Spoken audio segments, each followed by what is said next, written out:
Critical global energy supply issues have kept the world in suspense since the beginning of the decade. Severe droughts across multiple regions and a global pandemic were followed by an economic rebound with rapidly rising prices.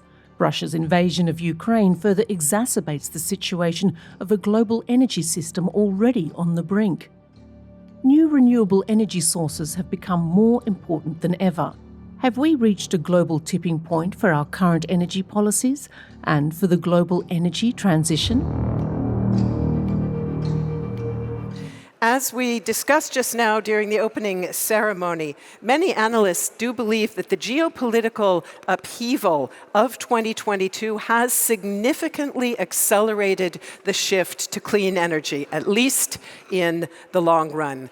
Coming directly on the heels of the pandemic and in conjunction with ongoing climate stress, the Russian invasion of Ukraine amounted to a perfect storm on energy markets, as you know and has been mentioned, magnifying concerns about price spikes and about reliability of supply.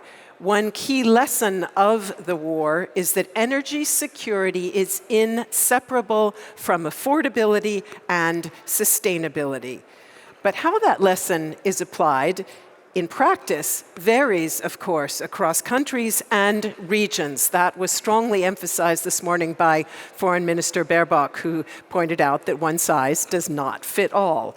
With some countries going all in now to ramp up clean energy as quickly as possible, while others are falling back on fossil fuels, at least for the short term. Which is why we want to use the next hour to go on a deeper dive and ask, how disruptive is the current energy crisis? Will it spark major policy shifts? We have an outstanding group of political and industry leaders with us to answer that question, and I'm going to keep the introductions very brief in order to maximize discussion time. It is a pleasure to greet Ukraine's Deputy Minister of Energy for European Integration. He is with us once again, albeit virtually this year around.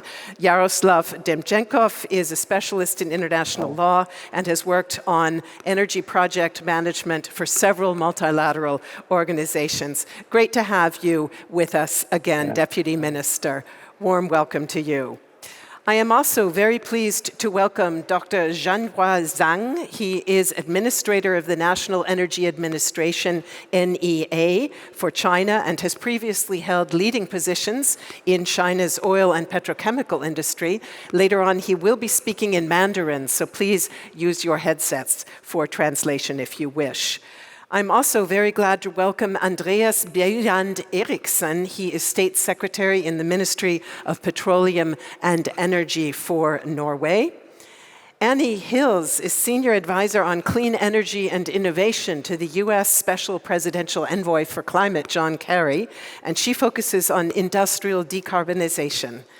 And finally, a pleasure, just not quite finally, and it's a pleasure to welcome Mohamed Ahmed. He is Director of Renewable Energy and Energy Efficiency at Morocco's Ministry of Energy Transition and Sustainable Development. He will speak in Arabic, and of course there also we have translation available. And finally, I'm very pleased to greet Anne-Laure Parical de Chamard. She is Group Executive Vice President and member of the Executive Board of Siemens Energy, with responsibility for the business area transformation of industry, as well as the region Asia, Pacific, and China. Lovely to have you with us as well. Ladies and gentlemen, before we launch our discussion, we want to ask you to weigh in. We have our Slido event tool this year, as we have in previous years. You see a slide now on the big screens that shows you the barcode for accessing the Slido tool. Kindly please now access that so that you can vote on our first audience poll. And I'm going to give you just a minute to get organized, and then if you will kindly hold up your mobile devices so that I know that you have been successful, because we don't want to miss any of you voting on our polls. And this is not only in this session, but in all of our panel sessions, so it is worth, please, taking a moment to activate that Slido event tool.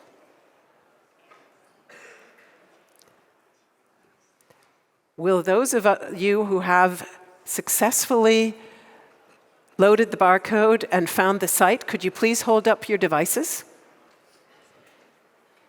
Okay.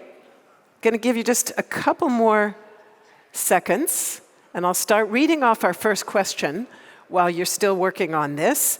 Our first audience poll reads, will the energy crisis lead to major policy shifts toward renewable energies on a global scale? And the answers that we have, that you can choose multiple choice, of course. Yes, because the energy transition has now become an important pillar of energy security. Yes, but not for reasons of energy security. It remains to be seen is our third possible answer. No, because the energy transition does not help to sufficiently secure energy supply.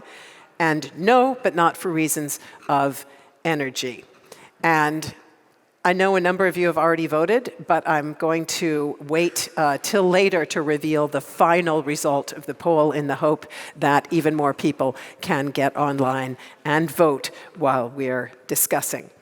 So let's begin now with our panel's assessment on whether rising energy prices and/or shortages are in fact prompting a major shift toward renewables. And I'd like to ask you to please keep your answers to 3 minutes or under so that we can maximize our interaction. And I will start, if I may, with Deputy Minister Demchenkov. And for your country, of course, Deputy Minister, the crisis is not simply economic, but existential. Most of our audience will surely be aware that Russian attacks on critical infrastructure have led to rolling blackouts in your country. Given the short-term urgency of repairing the grid to keep it functional, how much room is there for you also to pursue accelerated uptake of renewables? Thank you so much. Thank you for having me today. I do really appreciate it. Russia's full-scale invasion of Ukraine has triggered an energy crisis. But for years, we permitted Russia to use energy resources as a weapon, as a means of political influence, and to use the money from sale of hydrocarbons to achieve Putin's imperialistic ambitions and destroy democracy in this country, in Russia. History is supposed to teach mankind important lessons, but history also shows that people do not learn.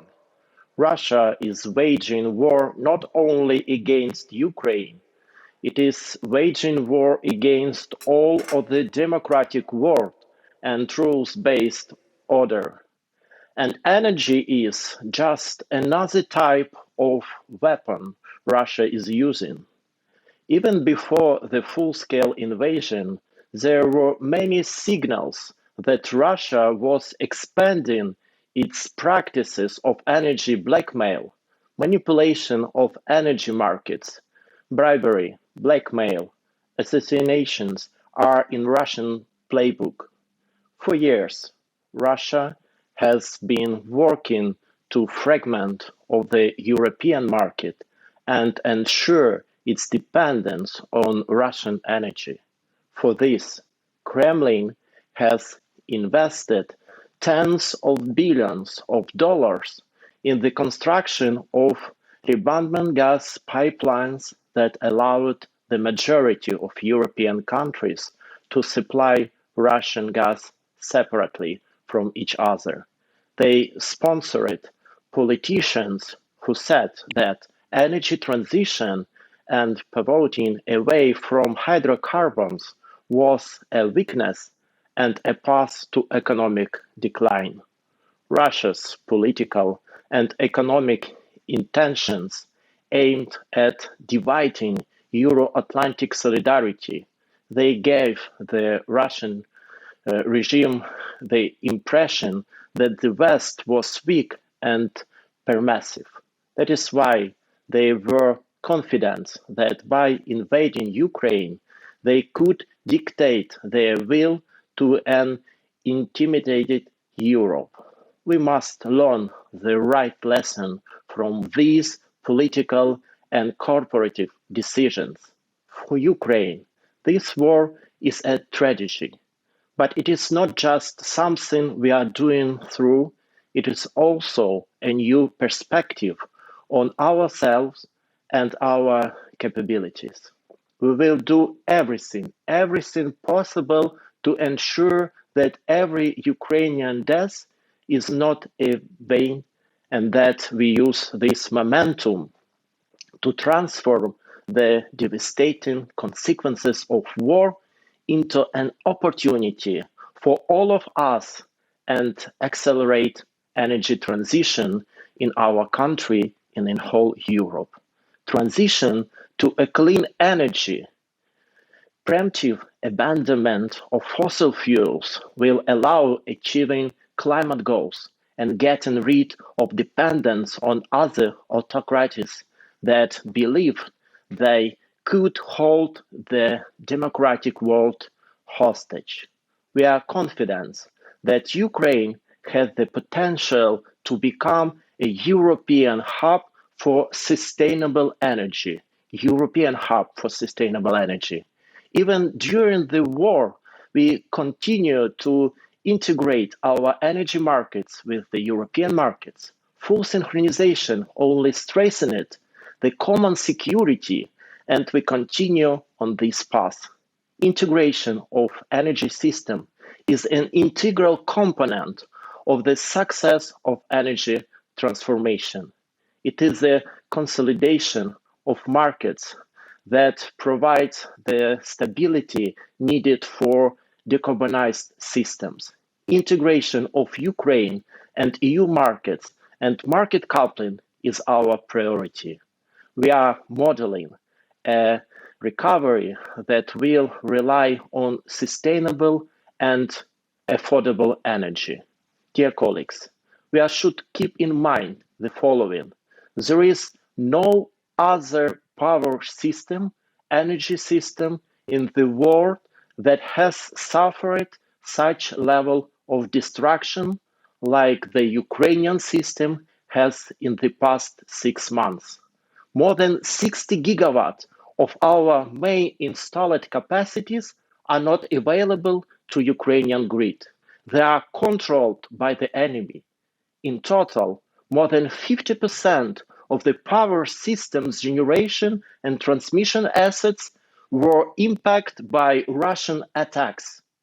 Europe's largest nuclear power plant in Zaporizhia has been under occupation for over a year.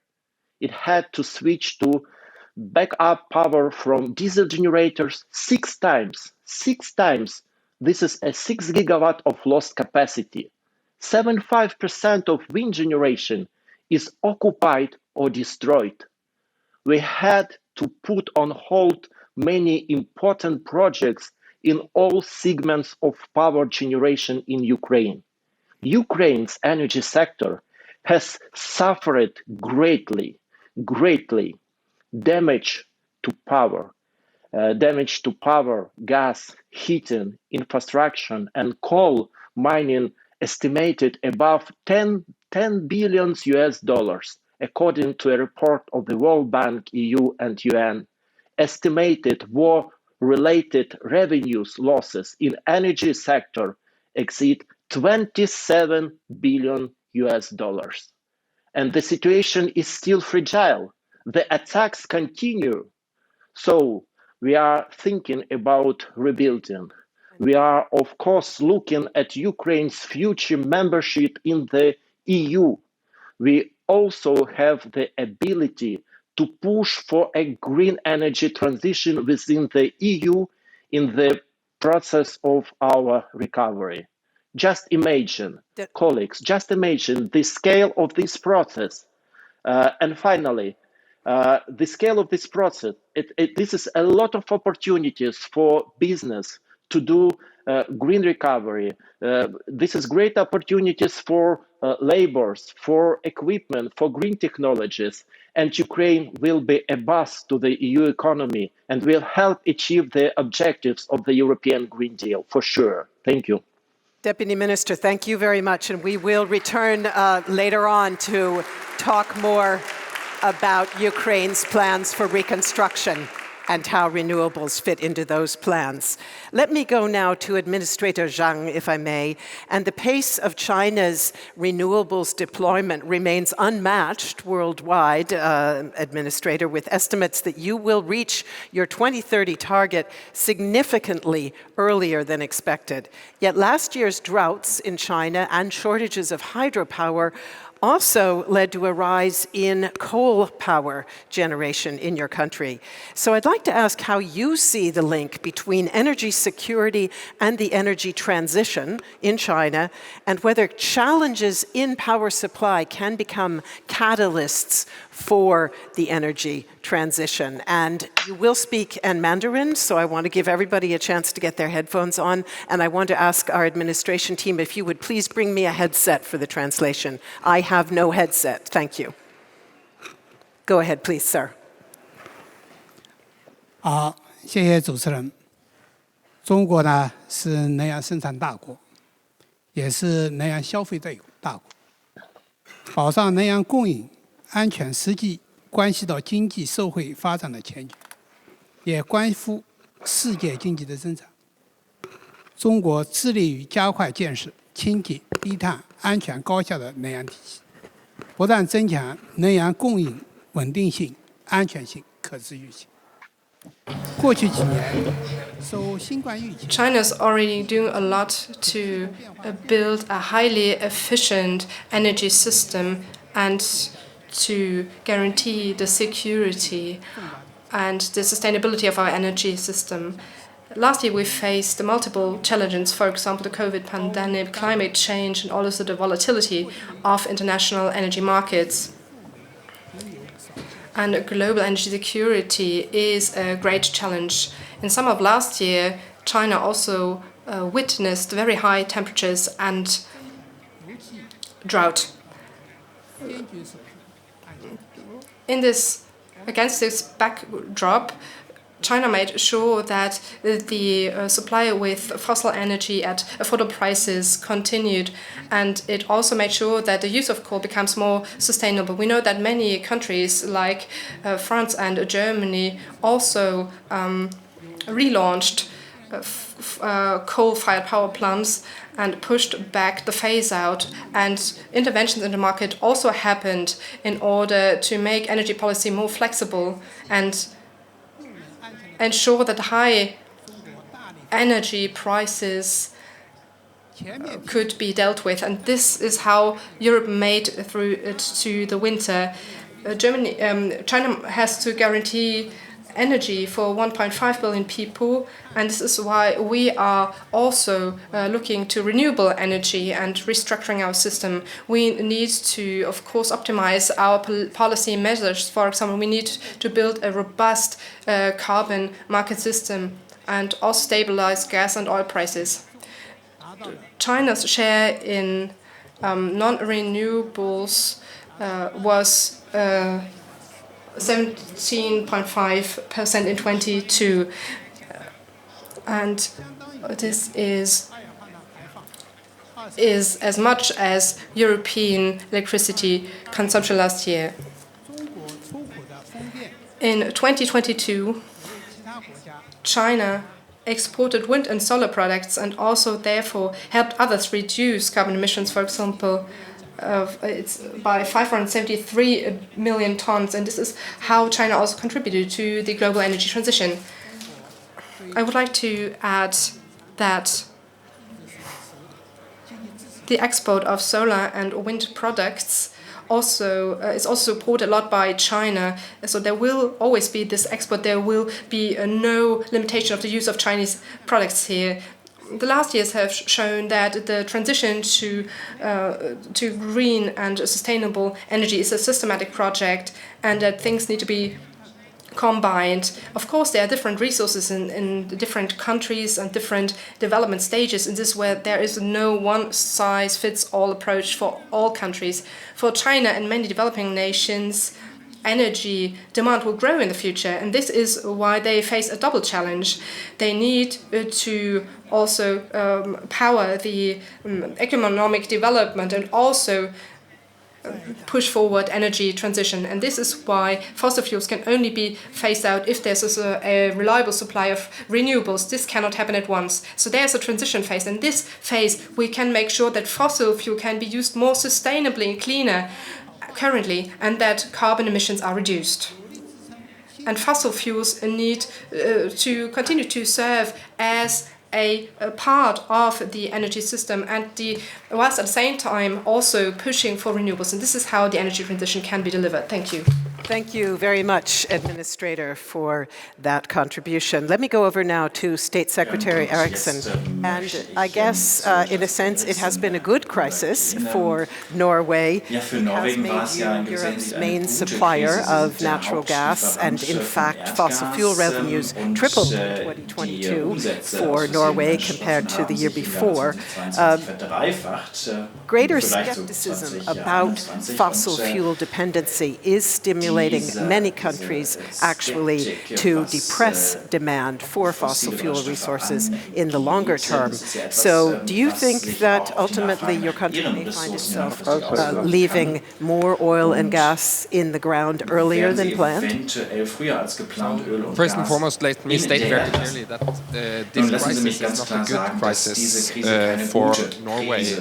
First and perhaps most importantly, it is an extreme humanitarian crisis in Ukraine. I think it's extremely important to stand together with Ukraine and show solidarity with Ukraine, and I think we all have a responsibility to do that in practice. And also it hits our partners, our allies, our neighboring countries extremely hard. And that energy crisis is important for Norway because our neighboring countries are our most important trade partners, for example. So it's not a good thing for Norway that they close down industry in Europe, for example. And it's not a good thing for Norwegian energy investments, the kind of volatility and uncertainty we see in energy markets today. And then finally, on the perspective of the crisis, it's also a crisis that hits us in Norway as well, due to the link between the power market and the gas market. So we have seen record high electricity prices in Norway. That is challenging for Norwegian households, Norwegian industry, Norwegian businesses.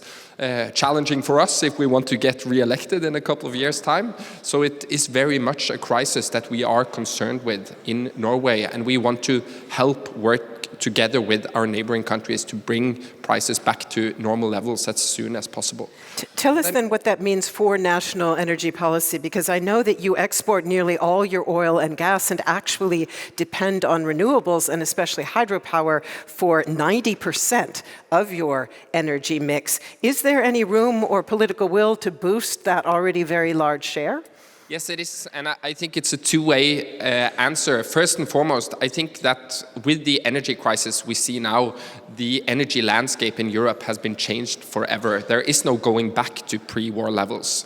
So I think even though the energy transition is happening much faster than we perceived just a year and a half ago, and that is a very good thing, the Norwegian continental shelf will be extremely important for the European energy system for many years. And then on the Norwegian side, even though we have actually almost 100% renewable power generation in our mix already today, hydro and wind power, we also need a lot extra electricity, renewable electricity, to be able to get rid of our fossil fuel dependency and to transfer the transportation sector, for example, where Norway really has taken a lead going forward.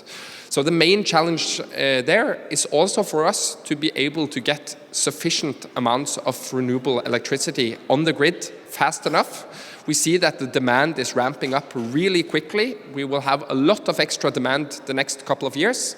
Demand could increase by almost 50% only until 2030. And then we have to do a lot in our energy system. Europe has to do a lot in their energy systems to be able to cope with that demand and the pace in the energy transition that we see right now. And we're going to talk a little bit later about some of the tools and mechanisms for doing that. Let me go over to Annie Hills now, if I may. And last year, of course, the US was hit by the worst energy crisis in nearly half a decade, a spike in demand pushing prices sky high. Congress passed the Inflation Reduction Act, among other bills, to tackle some of the key causes of the crisis. Could that become a tipping point for energy transition in the US, where fossil fuels in recent years did account for nearly 80% of the energy mix? Yeah, thank you. Thank you for the question. I think absolutely, as you mentioned and as we've heard today, the energy crisis and the volatility in the fossil fuel market have reminded us that a clean and a diversified grid is a resilient grid, and we understand that in the United States. I would say that we have been committed to the energy transition through the Jobs Act, the CHIPS Act, but I think it is fair to say that with the Inflation Reduction Act being passed, we are at a tipping point where there is no return, in a good way. So we have, as I think many folks here know, we've invested $369 billion by some estimates, even more than that, in generous clean energy incentives, and the bulk of those are for carbon-free energy. And one thing that makes me feel confident that there really is no returning, that we are in the tipping point in this energy transition, is already we're seeing major corporations coming to final investment decisions based on the IRA, investing in clean energy and clean technologies. This gives me confidence that we're on track as the United States to decarbonize our grid, to be at this turning point, and to ultimately be a leading provider of clean molecules. This is putting us on track to meet our 2030 NDCs, to have a resilient grid, and to also build up that resilience that we heard about this morning in supply chains and critical minerals as well. Thank you very much. I'll go over to Mohamed Oumed, if I may. And your own country, Morocco, also relies on fossil fuels for around 90% of primary energy supply. Yet Morocco's very rich renewable energy potential means you could cover almost your entire energy supply with renewables by 2050. So has the energy crisis and the very painful spike in prices that has also hit your population quite hard, has it spurred your ambition to get to your 2030 renewable energy targets even sooner? And if so, how are you doing that? شكرا سيدتي على هذا السؤال بالفعل Yes, thank you so much for your question. It's indeed the case that the situation in Ukraine had an impact on Morocco and many other states, not just due to the situation in Ukraine, but also due to the fact that the economy in Morocco has not really regained its pace after the COVID crisis. And we see that there is a continuous pressure on prices. That is why we are now following a new energy model, more energy efficiency and more renewables, and of course regionally integrating these systems due to the location of Morocco and its close connection to a lot of European partners has an impact on this. So Morocco has decided to pick up the pace, and we want to, or we see very motivating foundations in Morocco. We have 40% of primary energy sources as renewables in Morocco, and we see that 20% of electricity is now coming from renewables as well. And we have been able to become more independent. And our strategic goal is to reach 52% of our electricity mix by 2030 from renewables. And last November, Morocco decided, with the wise guidance of our king, decided to expand production and increase the speed of the renewable energy rollout. And that is going to have an impact and is going to be integrated in a variety of industry sectors. So Morocco has decided to reduce its carbon footprint, and that means all the industrial assets, all the manufacturing sites, the water desalination plants will be run by renewable energies going forward. And based on a study that was conducted together with Germany, Based on that study, we've seen that Morocco really has all the requirements to become a leading player in green hydrogen as well. And that is why we will offer a variety of options here based on the regulatory system in Morocco in terms of logistics, infrastructure, in order to really move these green hydrogen projects forward in Morocco. And as you mentioned, our action plan for 2030, renewable energies for the electricity sector. And in this context, I can say that even before 2027, we will build additional wind farms and PV installations. And we will add about 3 gigawatts between 2027 and 2030. And that will bring us to 2,000 megawatts all in this context here. And we will add that to the grid on top of the storage facilities that we're going to integrate. And Morocco wants to tap into a variety of other sectors and more potential. Shukran. Let me go over now to Siemens Energy Vice President de Chamard. And throughout the second half of last year, there was a lot of fretting about potential deindustrialization, both here in Germany, but also in Europe as a whole. What's your take now, well into the first quarter of 2023? How are high prices and also shortages affecting the strategies of hard-to-abate industries? And what steps does industry need to take to reduce its dependence on fossil fuels going forward over the next 5 to 7 years? So thank you very much for this question. Indeed, in Europe and also specifically in Germany, we actually built our industries on cheap gas coming from Russia. And the Ukrainian crisis had this effect of, having these prices rise with many other things, dramatic inflation, high cost of supply chain, etc. It is problematic. We managed to go through the winter, but on the long term, it will have an impact. However, the positive thing about it is that it did enable green and innovative and more efficient energy to actually become more competitive in regards to the gas price. And this will help the industry shift towards a greener industry and a greener economy. And this is very important because today the industry counts for 30% of greenhouse gas emissions, and we need the right incentive for it. So there is a silver lining in this issue.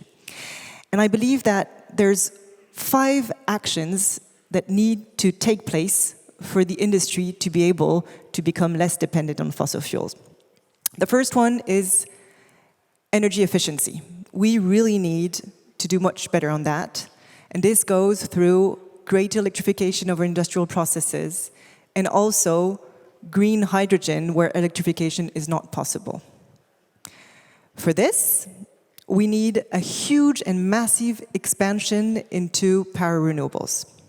We're talking about 3 times more in the US, 4 times more in Europe, 10 to 30 times more in Middle East and Africa by 2050. And if you, for example, take the example of steel production, if you want to convert 25% of the steel production towards green steel, this is 250 gigawatt of offshore wind that you need to install, when today you have only 1/5 of this globally in the world. So it is a huge renewable shift. Third level is the fact that it will actually have a huge impact on the grid, and Anne just talked about it and the effect of it.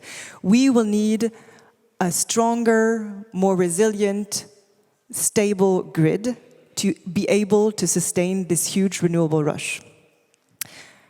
Fourth, we will also need to continue to rely on gas and on the existing infrastructure because, as you all know, renewable being very strongly intermittent, you need to have some ways of producing energy in a very fast backup mode to be able to stabilize your electricity.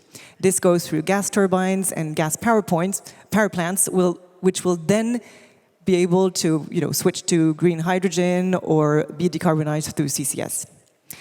And finally, and for me it's maybe the most critical one today, we will need to really get a grip on the supply chain issue and on the raw minerals issue. Today, producing energy from a wind farm actually requires 9 times more minerals than from a gas power plant for the same amount of energy. The amount of rare minerals that you need to be able to produce energy compared to 2010 rose up 50%. And this has 2 impacts and 2 dangers. The first one is the costs of this are skyrocketing, and industries don't have the means to be able to deal with that. Second, there is a big issue in terms of strategic or security and autonomy of the different countries and of Europe with this. Typically, more than 85% of the rare earth that is used actually comes from China, and there's very, very few countries producing these sources. And this is something where we will need to diversify in order to be able to have the right amount of rare minerals and get costs down. And this is something where I believe Europe will need to, and this is actually what the Critical Material Act is about, which is really we need to work on strategic partnerships with other countries in order to keep this strategic autonomy for us and for the industry. Thank you very much. We're going to come back to that last point later on in the discussion, but also I'll just put in a brief promo for our panel on circularity tomorrow, which will also, of course, look at how we can reuse some of the materials that you're talking about going forward. Let me now, before we move on to a second round of discussion, ask our technical team to give us the results of that audience poll to find out whether the audience believes that, in fact, the energy crisis will lead to major policy shifts. 70% say yes, because energy security has become such an important consideration driving the energy transition forward. Then we have 17% saying yes, but not for reasons of energy security. Then we have 9 who are on the fence, say it remains to be seen, and just a very, very 2% percentage saying that no, because the energy transition doesn't sufficiently secure energy supply. So let me say, dear panel, that from everything I'm hearing here, there is definitely a lot of consensus that the energy crisis will help to propel the energy transition forward and could accelerate actions. But it's not going to happen automatically, clearly. And therefore, I'd like to take us on a deeper dive now about the levers, both at national and at international level, that both governments and companies can use to cut back on fossil fuels and also to boost deployment of clean energy worldwide, and not only in early adopting regions. And again, I'm going to ask everybody to please keep your answers to 3 minutes or under. And I'll start once again with you, if I may, Deputy Minister Demchenkov. As we've heard, discussions on an ambitious recovery plan for Ukraine are already underway, including with key allies and partners of Ukraine. And I'd like to ask about what steps your government is taking to ensure that clean energy fuels recovery and reconstruction, and what you need beyond financial support, which is clearly massive, but what else you need from your partners to make that happen. Yeah, thank you, first of all, for amazing, encouraging messages of all panelists. Really, it was really amazing. Thank you. I would like to start by saying that we want you to look at investment in Ukraine as an EU candidate country, as investments in the development of the European Union itself. This is really important message. We should think of Ukraine's recovery process in 2 parts. The first is the rapid rebuilding of critical infrastructure to ensure the stable and sustainable operation of the energy system right now. Like I said, damage to energy sector is estimated at over 10 billion US dollars.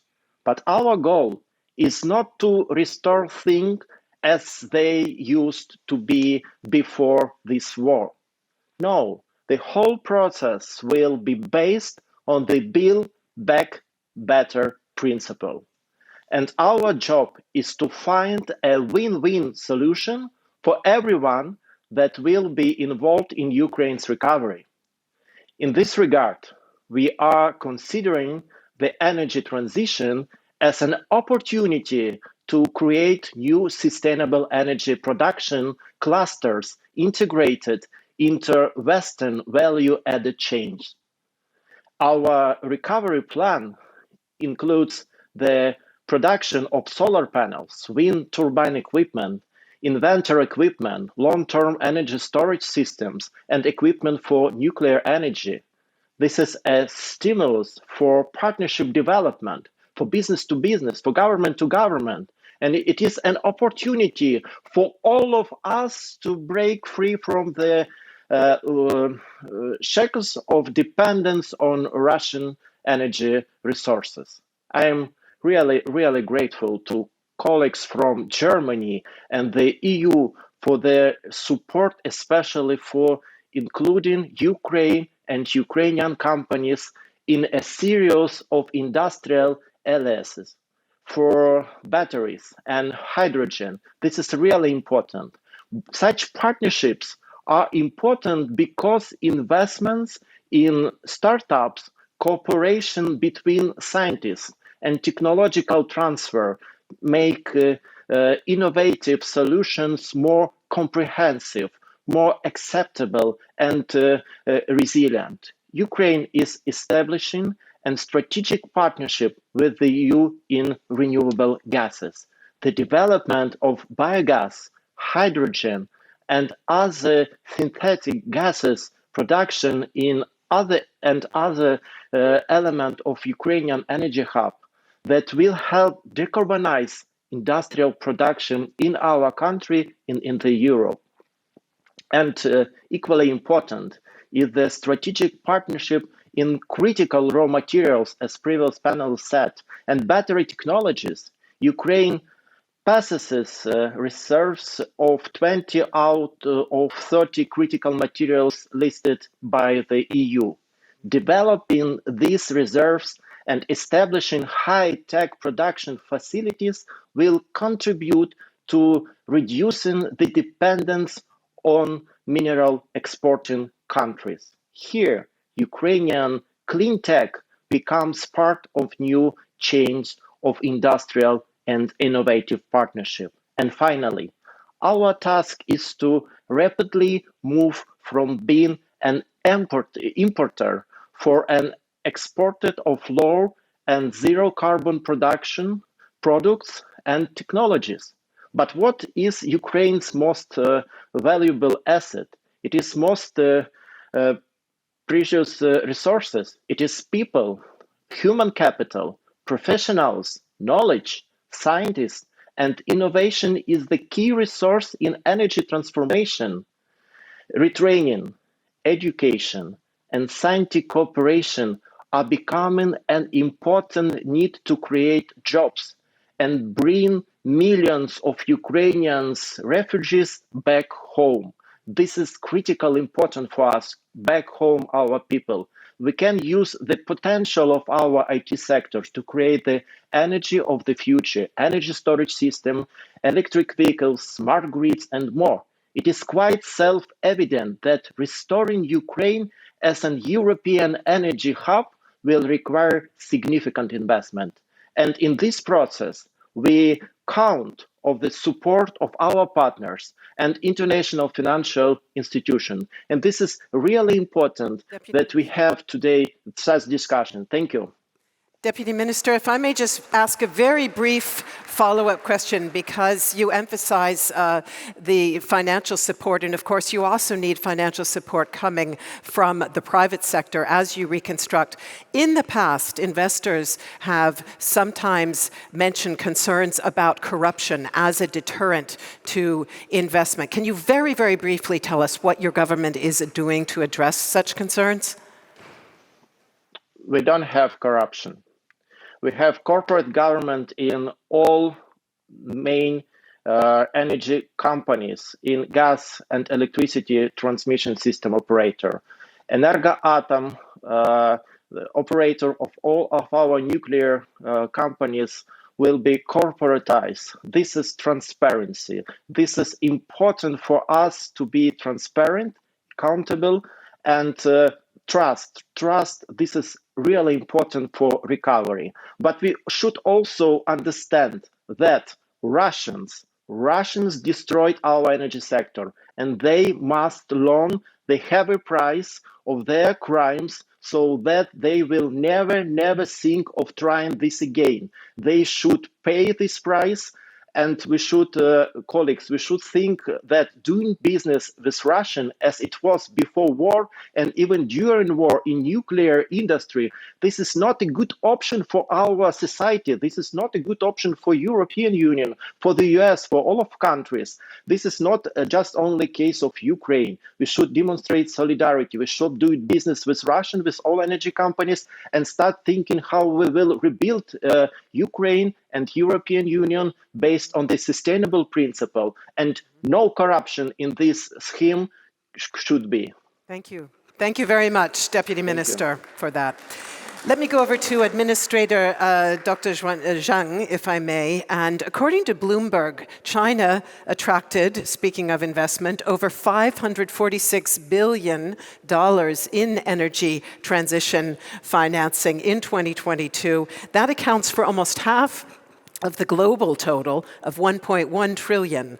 So together with flows to Europe and the US, that adds up to 3/4 of all financial streams last year. Should we be concerned about that asymmetry after what we've heard this morning in our opening session from African speakers who said how badly their continent needs financing streams to move forward? What international efforts do you think are needed to accelerate deployment of clean energy resources, not only in the world's leading markets, but worldwide?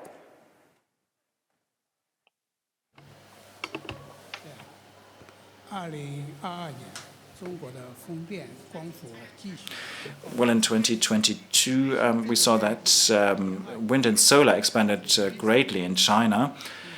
We saw that we now have 120 million kilowatt hours, and the installed energy was 700 million kilowatts. And wind and solar saw 1.9 trillion kilowatts.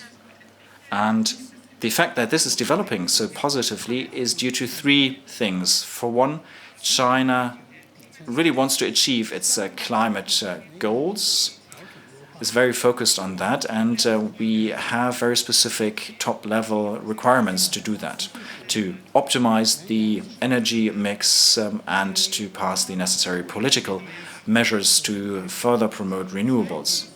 And secondly, China continues creating incentives for innovations in technology and, of course, has a huge market and a huge demand. And thirdly, China continues promoting openness and cooperation. We want to liberalize investment and to make it easier to invest in renewables so companies worldwide can benefit from Chinese energy or renewable energy expansion. And I think there are similar measures in other countries to support the expansion of renewable energies that have seen positive developments. In order to speed up the use of renewables worldwide and to speed up the shift to renewables, we propose that the international community expands its cooperation, firstly, on the development of renewable energies. It should be more balanced, better coordinated, and more integrated. So we're entering a new phase. So we want to enter into global partnerships for renewables.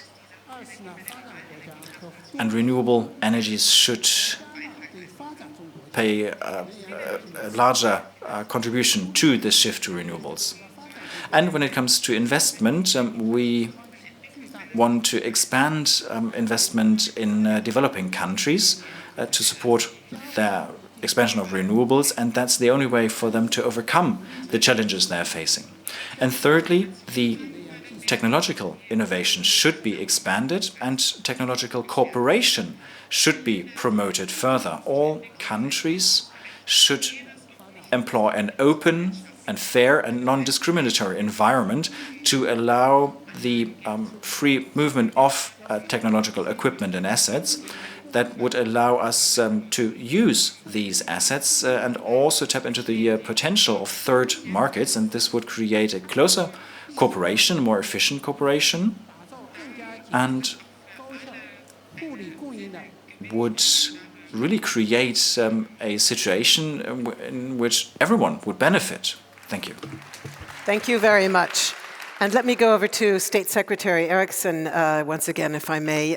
Norway does aim to be carbon neutral by 2030. So tell us, if you would please, what are some of the most important steps that you are taking across all sectors, but especially in the energy sector, to achieve that, and the role that international cooperation plays for you? Thank you. And I think the most important thing is that we need to utilize every building block available to get the energy transition moving fast enough. For us, the first thing is basically what the Norwegian Energy Commission stated in their report called more of everything faster. And one thing that we need much more of is renewable electricity generation. And the main source of that, in a Norwegian context at least, going forward, is probably offshore wind, where we have big ambitions, scaling up and contributing to making especially floating wind commercially viable going forward.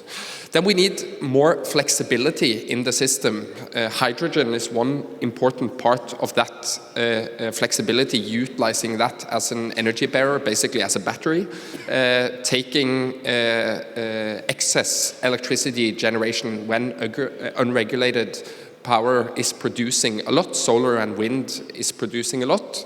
And I would like to add, combine that with blue hydrogen that can provide regularity so that the supply side can be sure that they actually can get their hands on hydrogen when they need it. And then just remind everybody what blue is in case. Blue hydrogen is gas with CCS, basically. So it's a low carbon hydrogen source. And then finally, CCS, utilizing CCS, carbon capture and storage as a crucial building block as well. I think that will be extremely important. We know from the IEA scenarios that we cannot do this without CCS. We're now building and demonstrating a full-scale value chain for CCS in Norway. We have a joint feasibility study together with Germany. The US is taking an important role through the IRA on building up CCS. So there is happening a lot in this field as well. And then on international cooperation, none of this will be possible without us cooperating together. I think the Norwegian hydropower-based system has shown over time that even in a world where we have access to regulated electricity generation, renewable electricity generation, we need to cooperate to ensure security of supply in the years where we have a dry hydrological season. And the same will be true for the building of a renewable electricity system and energy system going forward. We need to play on each other's advantages to secure energy supply, but also to build a just and fair system that can benefit us all.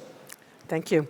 Let me go over to Senior Advisor Annie Hills. Let's talk about financial levers. In his closing statement at COP27 in Sharm el-Sheikh, the Special Envoy for Climate, John Kerry, said that the U.S. historic investments in clean energy and infrastructure will also support other countries, and that the U.S. will step up when it comes to financing the global clean energy transition. What will that mean in practice, and what are the main steps you're taking to unleash capital and ensure that generates benefits for all? Absolutely. So the first thing I want to address is how the IRA itself, the Inflation Reduction Act, will have global benefits.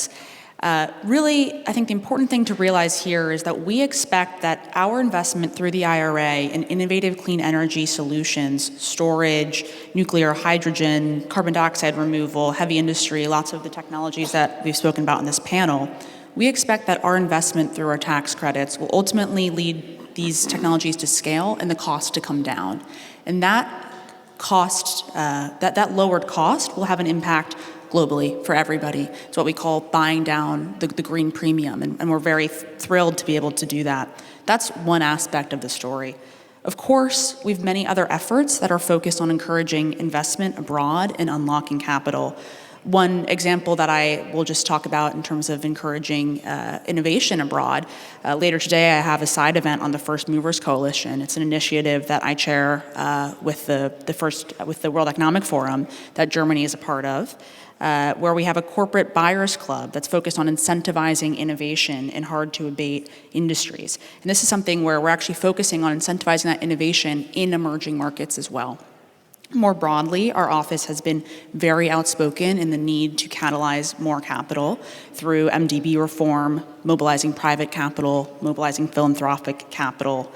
We're also happy to work with Germany on our Just Energy Transition partnerships, through which we're mobilizing additional capital to specific third countries as well. So it's not just the IRA, although we expect the IRA will have global benefits. It's a suite of efforts where we're tirelessly looking to mobilize capital globally. Thank you very much. And then over to Mohamed Omed, if I may, and I'd like to stay with the topic of financing, if I may. Estimates show that around $30 billion of investment will be needed to reach your renewable energy targets in Morocco. So how do you plan to attract such flows and to shift financing from fossil fuels into renewables?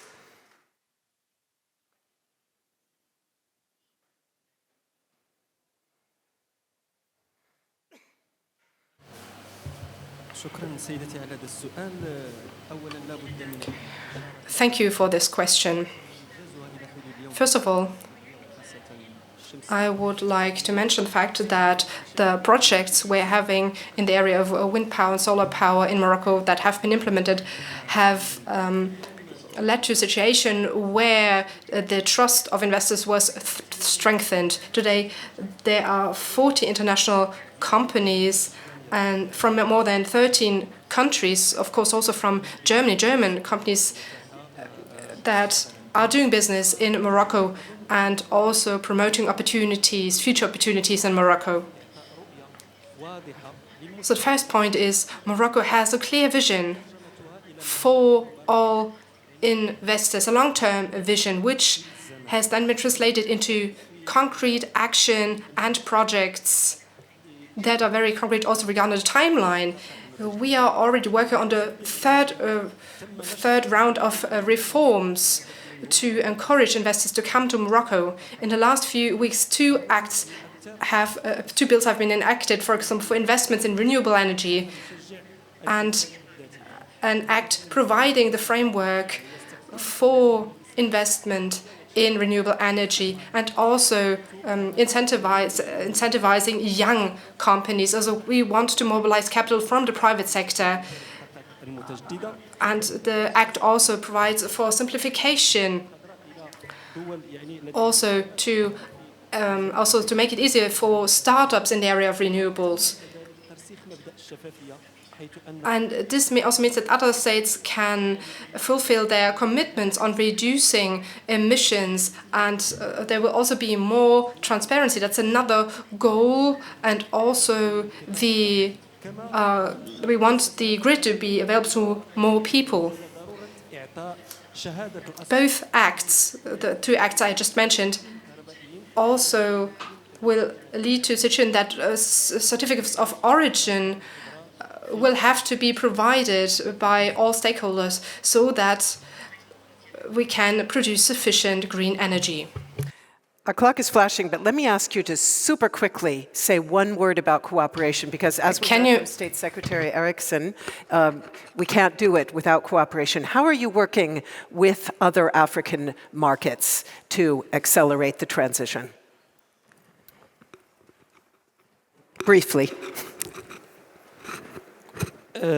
التعاون المغربي الإفريقي هو خيار استراتيجي للمملكة المغربية واليوم المملكة المغربية The cooperation of Morocco in Africa is a strategic interest. There is a large number of concrete agreements with other African nations on the energy transition.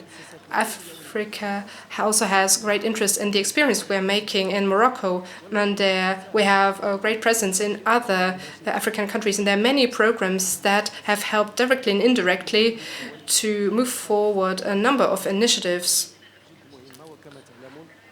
which help other African countries promote renewable energy. For example, the energy sector continues to be a challenge. Thank you very much. And finally, last word goes to Vice President Chamard from Siemens. The energy crisis, as I mentioned in the opening ceremony, according to The Economist, at least has turbocharged the energy transition, but it has also turbocharged industrial policy to some degree. We are currently witnessing a boom in support for renewables, ranging from the IRA in the US to the European Green Deal, and of course, Chinese renewable energy support initiatives. Do you have any reservations about a potential subsidy race? Are there risks of market distortion here? So, first, I want to say that actually we've been judging that, for example, the US or China were not going fast enough before. Yeah, we were always saying they're not stepping up to their responsibilities, they're too slow in the energy transition. And now we need to acknowledge it's super positive. What is happening right now is clearly accelerating the energy transition. Through the IRA, through China with the double carbon target of saying we want to peak in 2030, be carbon neutral in 2060, and we're going to put the money there to get there. This is extremely positive in reducing globally in the world the carbon emissions. Second, I think, of course, having key countries going that way is also inducing, I would say, a healthy competition among countries going into the right direction.